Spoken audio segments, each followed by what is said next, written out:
Un'ora di attacco, un blitz fulmineo e apparentemente chirurgico per un'operazione di guerra degli Stati Uniti che hanno catturato e trasferito via da Venezuela il presidente Maduro.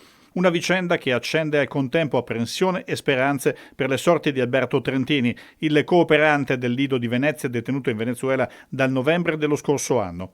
Nelle prime ore della notte venezuelana, l'attacco americano. Caracas è stata svegliata da almeno 7 esplosioni in diverse aree. I primi dettagli sono stati riferiti dal presidente colombiano Gustavo Petro, che ha indicato fra gli obiettivi centrati siti istituzionali e militari di primo piano, come il Palacio Federal Legislativo, sede del Parlamento, e il Cuartel della Montagna, il mausoleo di Hugo Chavez.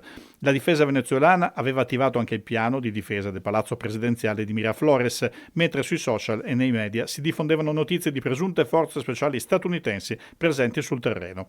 E in effetti, a distanza di poco tempo, il presidente americano Donald Trump ha rivendicato l'operazione definendola un attacco su larga scala condotto con successo. In un messaggio ha dichiarato che Nicolás Maduro e la moglie sarebbero stati catturati e portati fuori dal paese, annunciando ulteriori dettagli in una conferenza stampa fissata per le 17 ora italiana. Le autorità aeronautiche hanno intanto disposto il divieto temporaneo di sorvolo per i voli USA, citando rischi per la sicurezza legati alle operazioni militari.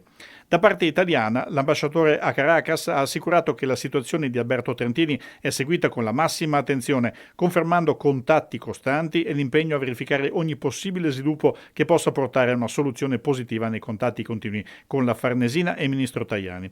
In Venezuela c'è una presenza italiana popolosa, più di 100.000 residenti, oltre alle altre migliaia di origine italiana, a cui ha consigliato per il momento di restare in casa e contattare l'ambasciata.